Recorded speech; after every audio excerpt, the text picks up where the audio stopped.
usually when we talk about a financial portfolio, there's this expectation of just sheer precision. Oh, yeah, absolutely. It's all about the numbers.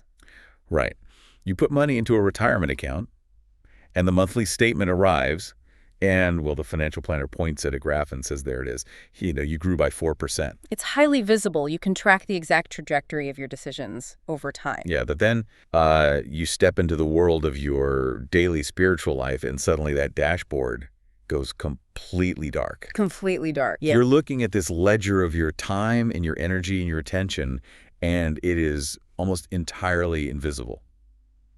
But I mean, just because you can't see a bar chart of your spiritual life doesn't mean it isn't compounding. Right. It's always compounding whether you realize it or not. Exactly. And that is exactly what we are unpacking today on this deep dive. If you are listening to this, you are right in the thick of it. Smack in the middle. Yeah, you are navigating the monthly church-wide fast happening for the 1st to the 5th of May at Baseline Family Church in Johannesburg. And our specific mission today is to dig into day 3 of the devotional. Which is such a good one. It really is. It tackles this profound and honestly slightly intimidating concept of godly investment. I feel like it's the perfect topic for the middle of a fast, because fasting isn't just a physical endurance test where you white-knuckle your way through giving up coffee or lunch. Right. It's not just a diet. Exactly. It is a deliberate mechanism to disrupt your default settings. Because to understand how to invest properly, you really have to force an audit of what you are currently spending your life on. So let's talk about that audit, because the devotional points out a very uncomfortable reality. Yeah. It says your time, your attention, and your resources reveal what you actually value. Ouch. Yeah, that's a tough one. Not what you say you value, right? Like, I can tell people I value spiritual growth all day long. Yeah. But if someone looked at my screen time data and my bank statements... The receipts don't lie. No, they don't. They might conclude that my actual religion is scrolling through news feeds and buying convenience food. I mean, that is the human condition in a nutshell. We all run on a certain level of autopilot. And the devotional draws a very sharp contrast here between what it calls fading investments and the eternal kingdom. Right. So what are those feeding investments? Well, it lists things like comfort, entertainment, reputation, success, sports, schedules, busyness, things like that. Okay, I have to play devil's advocate for a second, though. Go for it. Because I have a mortgage, I have a career, I need a certain amount of success just to keep the lights on, and frankly, I need some entertainment to unwind. Yeah. Are we saying those things are inherently toxic? Not at all. No, there's no moral failing in having a schedule or, wanting to be competent at your job. Okay, good. Because I was getting worried. No, the distinction the text makes is really about transferability. None of those investments can cross the threshold of eternity. Oh, wow. Transferability. That's a great way to put it. Right, because if your primary focus is building an empire of comfort, well, that empire stalks at the grave. Jesus laid this out very clearly in Matthew 6, verse 21. Where your treasure is, there your heart will be also. Exactly. He's describing a psychological and spiritual law of gravity. Your affection is inevitably pulled toward the things you pour your energy into. That makes a lot of sense. And actually, the devotional features a quote from Rick Warren that reframes this perfectly. Yeah. He says, you can't take it with you, but you can send it on ahead. Oh, I love that quote. It changes the whole paradigm. It really does. I'm not losing my resources by prioritizing the kingdom. I'm just wiring them to a different account. Exactly. You're forwarding them. But, okay, in a practical sense, on a random Tuesday, how does being hungry, because I'm fasting, actually help me do that? Like, how does skipping a meal rewire my spiritual banking? Well, it creates physical friction in a life that is usually totally frictionless. Friction, okay. Yeah, so every time your stomach rumbles or you get that headache from missing your afternoon espresso, it acts as a neurological alarm bell. It interrupts the autopilot we were talking about. Oh, I see. So it forces you to wake up a bit. Right. The devotional brings in Jentizen Franklin, who notes that fasting reorders priorities. When your body is demanding comfort and you consciously deny it, you are exercising a muscle. A muscle that says no. Exactly. It says, my physical desires do not dictate my reality. That pause forces you to look at your daily habits and ask, well, what is the actual return on investment here? So you're basically using the physical hunger to trigger a psychological and spiritual audit. That's exactly it. The hunger pang is the reminder to ask the question, what am I building today? Man, that is powerful. And once that autopilot is turned off, the very first thing you notice is the environment directly around It's you. your own house. Yeah, you don't have to fly to a foreign country to find a place to invest this newly audited energy. The most immediate and heavy-hitting investments happen right across the kitchen table. Oh, absolutely. The home is ground zero for kingdom building. The text points directly to marriage first, Right. arguing that you invest there every time you choose connection over convenience or grace over frustration. See, choosing connection over convenience is a brutal standard when both people have been working for 10 hours and the house is a mess and it's 8 p.m. It is so hard. It is so much easier to just retreat to separate corners with our phones. But I really want to spend some time on the major focus the devotional brings up here, which is how parents invest spiritually in their children. Yeah, this is arguably the most high-stakes investment portfolio most people will ever manage. No pressure, right? Right. But the text gives very specific directives here. Praying with them, teaching them the word, affirming their identity, and actively steering them toward God rather than culture. I hear that, and I agree with it totally. But we really need to acknowledge the modern tension here. Oh, for sure. Steering a kid toward God right now feels like trying to paddle a canoe upstream against a Category 5 hurricane. It's intense. Culture is just everywhere. It's in their pockets. It's on their screens. It's relentless. If I spend 10 minutes reading a Bible story to my child at bedtime, they are still going to spend hours tomorrow facing algorithms and peers that push a completely different worldview. The volume is definitely mismatched. Right, so the math feels incredibly discouraging. How do parents view these tiny, often unseen micro-investments without feeling like they are just losing the battle? Well, I think the mistake we make is viewing spiritual parenting as a math equation where volume wins. Okay, what do you mean? We think 1,000 hours of culture will easily crush 10 minutes of prayer. But spiritual investment doesn't operate on simple addition. It operates on the principle of the seed. Explain the mechanics of that. Why does the seed win? Because a seed contains life, whereas the cultural noise is mostly just wind. It's empty. Oh, wow. Seed versus wind. I like that. Right. So when you sit down and look your child in the eye and affirm their God-given identity, when you tell them who the Creator says they are, you are planting a dense living truth deep in their architecture. And the text promises that these are eternal investments, right? Yeah. That they grow beyond this lifetime. Exactly. The culture might scream at them all day, but when a crisis hits that child 10 years down the line, an algorithm won't stabilize them. No, it won't. It'll probably make it worse. Right. The quiet, repetitive, loving foundation you laid on all those exhausted weeknights is what they will fall back on.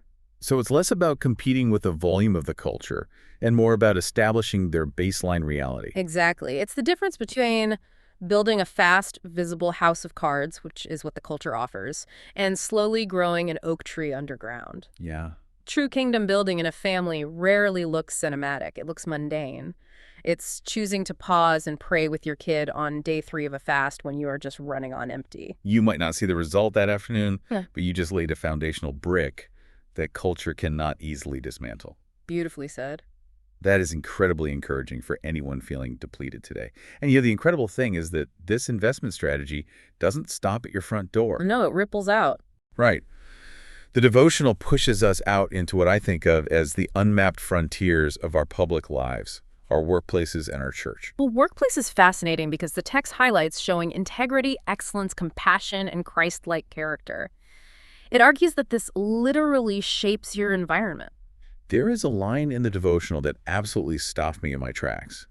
It says, "You are investing in the kingdom in places where sermons can't reach." It's a brilliant framing of vocation, isn't It it? really is. It shifts the perspective of work from just a place where I trade my time for a paycheck to a place where I am basically a stealth operative for grace. A stealth operative. I love that. But I do struggle with the practical application. Mm-hmm. Like, I understand how leading someone to faith is a kingdom investment, but does the way I handle a frustrating email thread with a vendor actually matter to eternity? It absolutely matters, and it matters because of the mechanism of trust. Okay, unpack that. Well, in a secular workplace, a formal religious message will often bounce right off a cynical coworker. They have their defenses up. Oh, for sure. They see it coming a mile away. Right. But consistent, daily excellence and compassion, that is an anomaly. When you answer that passive-aggressive email with patience instead of snark, or when you take responsibility for a mistake instead of throwing a colleague under the bus, You are dismantling their cynicism brick by brick. You're being a living disruption to their expectations. Precisely. You are translating the nature of God into a language that a secular environment can understand, the language of integrity. Wow. You become the evidence of the kingdom. That turns a standard Tuesday at the office into a very active mission field. Which flows perfectly into how we operate within the church itself. The devotional specifically addresses the church family, and for you listening, that means Baseline Family Church in Johannesburg. Right, our local context. Yeah, we've talked about the solitary stealth mission at work, but the church is where we actually gather. And the metrics the text gives for investing in the church are very grounded.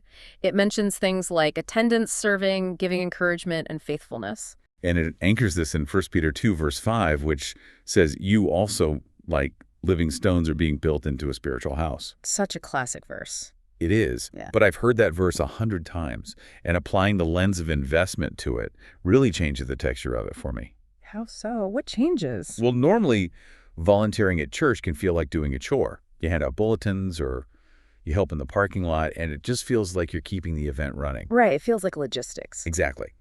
But the Living Stones analogy is about structural architecture. Yeah. A stone sitting by itself in a field is just a rock. But when you place it in a wall, it takes on weight. It has a purpose. Yeah, it supports the stone above it and it rests on the stone below it.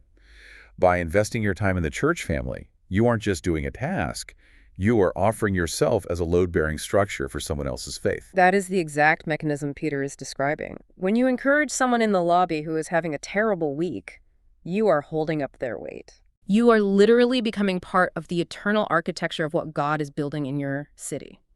Your physical presence matters because stones have to touch to build a wall. Okay, but let's be entirely honest here for a second. Always. Investing deeply in your marriage when you're tired, intentionally steering your kids against the cultural current, being an anomaly of grace in a cutthroat workplace, and being a load-bearing stone at Baseline Family Church. It's a lot.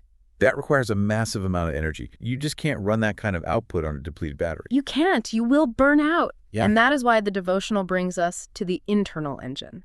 To sustain all of this outward investment, your personal spiritual life has to be continually serviced. So what are the investments there? It lists investments like time in prayer time and the word worship giving, and of course, the very fasting you are doing right now. It makes a very careful distinction, though. It warns against treating these as just religious habits. Yes, because if reading your Bible is just a habit, it's basically a chore to check off your list so you feel like a good person.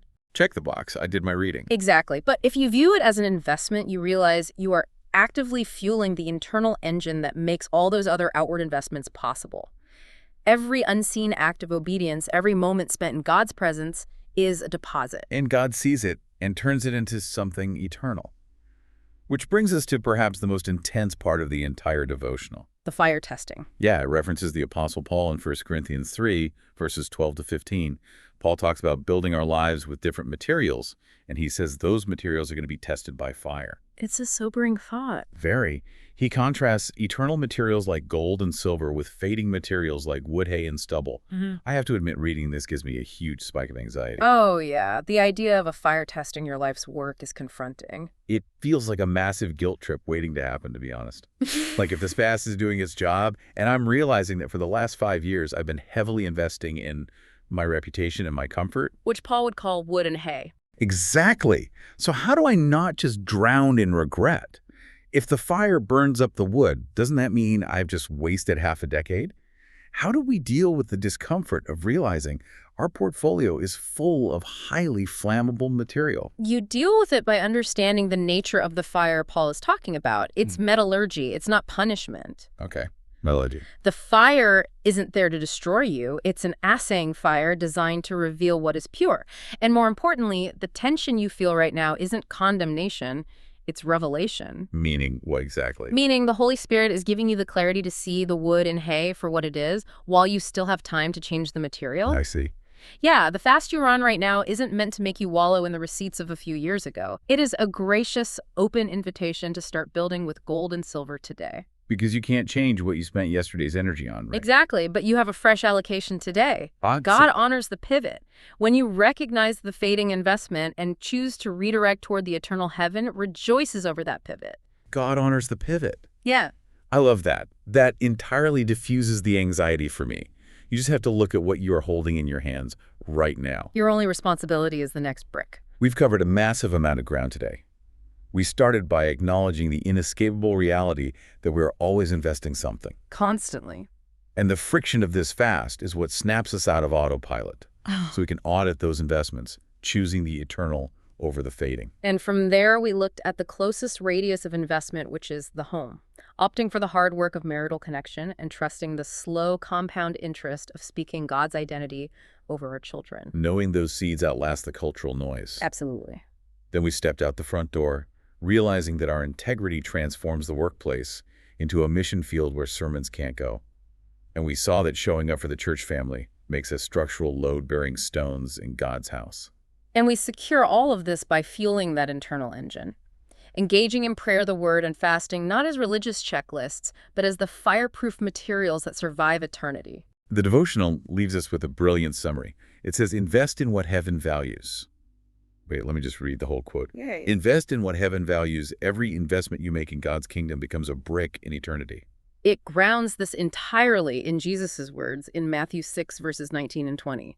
Do not store up for yourselves treasures on earth, but store up for yourselves treasures in heaven. And the closing prayer of day 3 captures the exact posture we should carry through the rest of this week. It's a quiet plea for the Father to teach us how to invest in what actually matters to Him, our families, our work, our church. With a perspective that looks past the immediate and right into the eternal. So as you head back into the reality of May 2nd, dealing with the hunger pangs and the normal chaos of a Thursday or a Friday, I want to leave you with one final thought to chew on. A good thing to mull over while you're fasting. Yeah. We talked earlier about how the ledger of your daily time and energy is invisible. But imagine for just a second that someone handed you the physical printed receipts of every ounce of energy, attention, and money you spent yesterday. Just print it out on paper. Yeah. If a total stranger looked at those receipts, what kind of kingdom would it look like you were trying to build?